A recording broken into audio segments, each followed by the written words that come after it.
Allons en Afrique de l'Ouest. Expliquez-moi par quelle magie les groupes terroristes s'acharnent sur le Mali. Le Sénégal est à côté, ils ne le touchent pas. La Mauritanie est à côté, ils ne le touchent pas. L'Algérie est à côté, ils ne la touchent pas. La Côte d'Ivoire est à côté, ils ne la touchent pas. La Guinée-Conakry est à côté, ils ne la touchent pas. Le Ghana même est à côté, ils la touchent à peine. Expliquez-moi par quelle magie, quelle est la raison mystérieuse pour laquelle Al-Qaïda et l'État islamique, c'est essentiellement au Mali qu'ils agissent. Il y a une explication superficielle qui consiste à dire « Oh, l'armée sénégalaise est une armée professionnelle, c'est pour ça que les terroristes ne réussissent pas. » Ce n'est pas vrai. L'armée sénégalaise n'est pas plus professionnelle que l'armée américaine. Le 11 septembre 2001, les terroristes ont frappé les États-Unis, comme personne d'autre dans le monde, n'est-ce pas? Donc l'argument de supériorité professionnelle de l'armée sénégalaise, ou de l'armée ivoirienne, ou de l'armée ghanéenne, ou de l'armée algérienne, ou de l'armée mauritanienne, il est nul.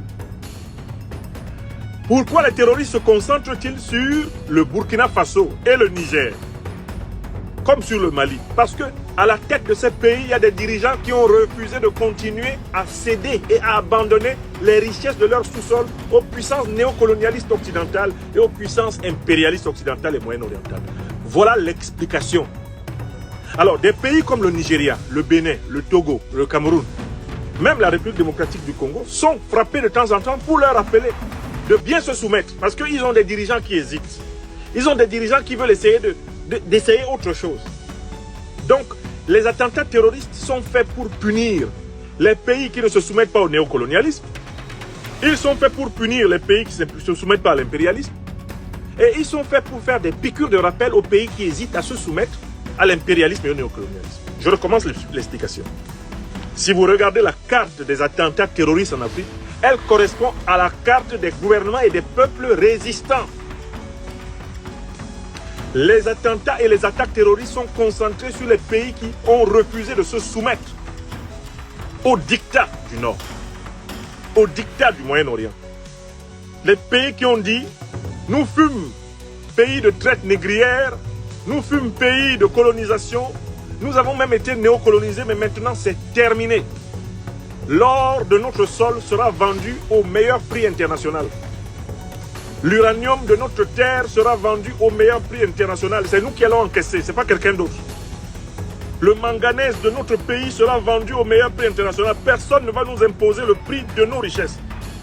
Et plus personne ne va décider pour nous qui doit diriger notre pays. Oui, Africaines, Africains, il faut assumer le courage de la vérité. Le Mali est attaqué. Le Burkina est attaqué. Le Niger est attaqué prioritairement parce que ces pays montrent la voie de la souveraineté aux Africains. Les pays qui ne sont pas attaqués sont dirigés par des mollassons ou des gens, des valets, des soumis. Ils commencent à menacer déjà un peu le Sénégal.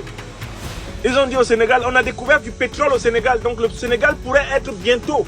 Ça, c'est ce que disait l'actuel Premier ministre français quand il était ministre de la Défense. Le Sénégal pourrait être bientôt l'objet d'attaques terroristes puisqu'on a découvert le pétrole chez lui.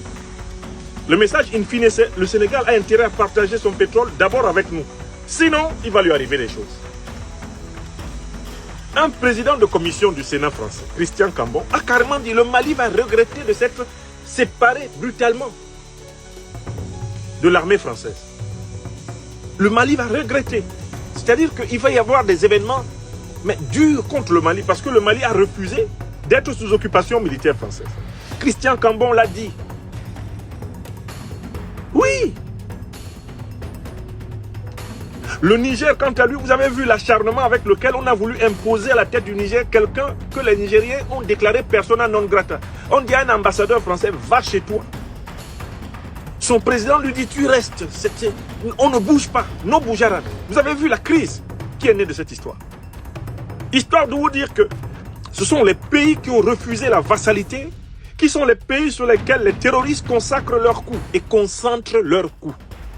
Voilà la vérité.